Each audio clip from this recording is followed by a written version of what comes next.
మనిషికి మరణం ఉంటుంది, కానీ ఆత్మకి కాదు. ఇది ఎప్పటినుంచో మనం వింటూనే ఉన్నాం. కానీ ఒక దేవుడే మన చుట్టూ తిరుగుతూ ఉంటే ఇది నిజం.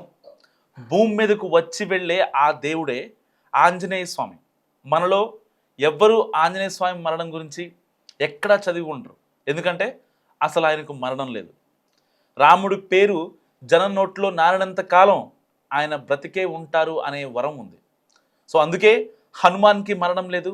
అయితే ఆ స్వామి భూమి మీదనే ఉన్నారు అనడానికి ఈ మధ్య చాలా కారణాలు కనిపిస్తున్నాయి. కొన్నిసార్లు ఆయన హిమాలయాల్లో ఉన్నారు అనే వార్త కూడా చాలా చోట్ల వినిపించింది. ఆయన ఎక్కడైనా ఉంటారు. అందుకు మంచి ఉదాహరణ ఆయన పాదముద్రలే. ఆంజనేయ స్వామి పాదముద్రలు అయోధ్య, భద్రాచలం, శ్రీలంక ఒకటేంటి, ఆయన ఏ ఏ చోట్ల తిరిగారో ఆయా చోట్ల ఆయన పాదాలు ఉన్న చోట్ల పూజలు చేయించుకుంటూ కనిపిస్తుంటారు చాలామంది భక్తులు. అదంతా గతం. మరి ఇప్పటి మాట ఏమిటి అంటే, ఇప్పటికీ ఆయన భూమి మీదే ఉన్నారు. హనుమాన్ ప్రస్తావన త్రేతాయుగం నాటి రామాయణంలో ఉంది. ద్వాపర యుగంలోనూ ఆయన ప్రస్తావన ఉంది. ఆయన పాండవులను కలుసుకున్నారనే ప్రస్తావన కూడా ఉంది. అందుకే ఆయన అన్ని రకాల్లోనూ ఉన్నారు అని చెప్తారు. అంటే కలియుగంలోనూ ఆయన మనకు కనిపిస్తున్నారని కొందరు అంటూ ఉంటారు. ఇక కలియుగంలోనూ ఆయన్ని కొంతమంది స్వాములు కూడా చూసినట్లు చెప్పారు. 13వ శతాబ్దంలో స్వామి మాధవాచారి తన ఆంజనేయ స్వామిని చూసినట్లు చెప్పారు. ఆయన దర్శన భాగ్యంతో తన జీవితం ధన్యమైందని చాలా చోట్ల ప్రస్తావించారు. ఇక తులసిదాస్ కూడా ఆంజనేయ స్వామి దర్శన భాగ్యం కలిగాకే రామచరిత్రం రాశాను అని చెప్పారు.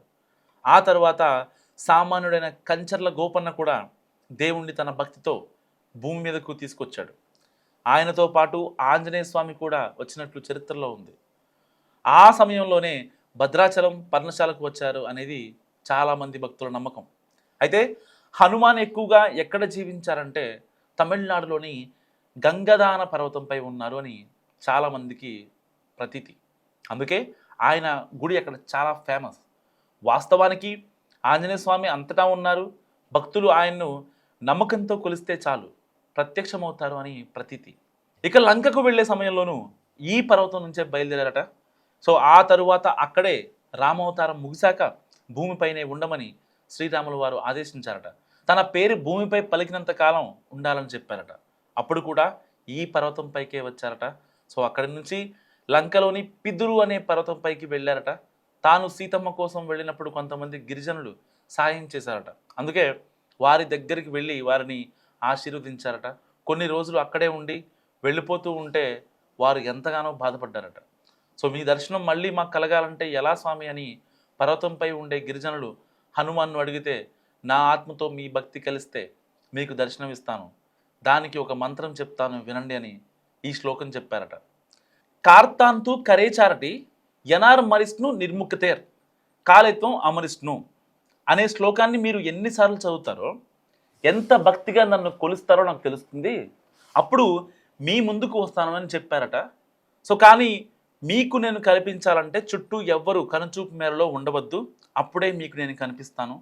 సో ఎవరైనా అక్కడ ఉన్నారంటే నేను కనిపించను అని చెప్పారట ఆంజనేయ స్వామి. అయితే మాకు మాత్రం మీరు ఎలా కనిపిస్తారు అని ప్రశ్నించినప్పుడు వారికి ఆత్మజ్ఞానం బోధించారట ఆయన.